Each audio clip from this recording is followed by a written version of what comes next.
Hi guys! Nalipay jud ko karon guys kay after 2 months na akong diet og exercise na ana jud siya nakita.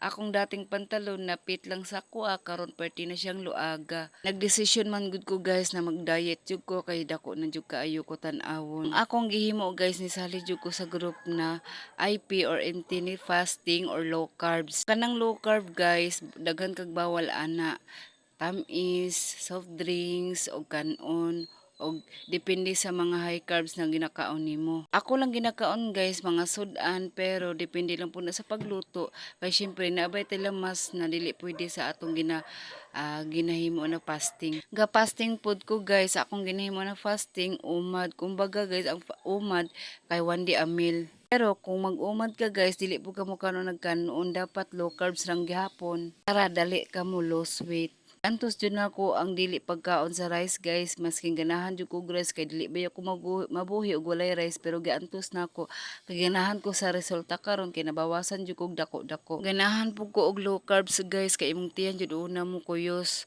Pero nagdepende ra po na sa imong ginakaon, naga low carbs lagi ka pero gakaon ka sa mga bawal. Lisod man siya hunaw-hunaon og lisod man siya buhaton guys, pero worth it kaayo og nanay resulta. Dili pa man dako ang nabawas ako pero nanadyo ko yung resulta guys mo nalipay jud ko sa akong pag-antos na dili mo kaon og rice ug mga bawal. Usahay guys ga cheat ko pero bawion jud ako sa fasting na 24 hours na dili mo kaon pero guys dili siya makadaot kay naamang ko ginasilayhan na group na naga-guide sa imuha. Ang mga pantalon na akong ginasulob guys dati fit lang na siya sa kuha masakto gid siya pero karon nagluag gid siya kay syempre naningkamot man pud ko na lose weight ko kay kapoy pud kaig manambok ta kay daghan pud tag sakit na makuha. Daghan nag-ingon sa kuha na mura na daw kog tiguang ugnaw pangit na daw tan-awon akong itsura kay naniguang daw ko pero okay lang na at least dili siya tambok tan-awon na dili pud baboy tan-awon charis.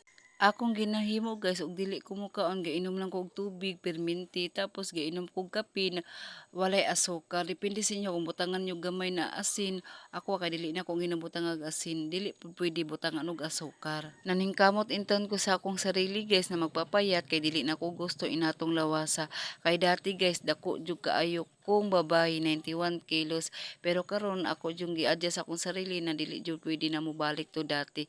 Mong gasali jud ko sa internet fasting, low carbs ug uban pa. Ga-exercise po ko adlaw-adlaw guys.